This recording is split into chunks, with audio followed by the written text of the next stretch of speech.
Welcome to 12 Hop Flop, an insightful expedition to the inner burrow of well-being, productivity, and, of course, munching on life's metaphorical carrots. I'm your host, Floppy, a rabbit with a penchant for digging deep into topics that matter to humans while scattering some of the wisdom we rabbits hold dear. Today, let's burrow through the concept of motivation and self-discipline, or as you two-legged folks like to call it, the carrot and stick approach. First things first, I understand the power of a good, crisp carrot. It's simple for us rabbits. You want to hop forward towards that delightful, crunchy snack. That's the motivation, the driving force that keeps your whiskers twitching and your legs thumping. Now, humans may not be after a literal carrot, but the principle remains the same. Your carrots might be personal goals, like achieving a certain position in your warren or workplace, maintaining health, or maybe learning a new skill like how our big ears help us tune into the slightest whispers of the wind. But, and this is a big but, like my fluffy tail, the concept of the stick arises when talking about motivation and self-discipline. Unlike us, you humans sometimes use the fear of negative consequences as a motivator. For rabbits, the thought of a stick might mean there's danger and it's time for evasive maneuvers. But in human terms, this could be the fear of losing something or facing adverse outcomes if a task isn't completed. I'll tell you a secret though, no bunny really likes sticks, figuratively or literally. Positive reinforcement, on the other paw. Now that's something we can all get behind. Hopping onto self-discipline, it's a bit like the thick, well-maintained fur that keeps me cozy when the weather turns nippy.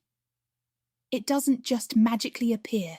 It requires regular grooming, just like your habits need practice. Self-discipline involves setting up the right environment for success. For a rabbit, this means a safe burrow with plenty of hay. For humans, it might mean organising your life in a way that removes temptations and distractions that lead you away from your goals. We rabbits are quite social animals, and while I'm quite bonded with my friend 8-Bit, it doesn't mean we don't have to nudge each other towards good choices. It's like how you might find a support system, a buddy or a mentor, to keep you on track. This is particularly effective when life's lettuce leaves you feeling less than enthusiastic about your mundane tasks.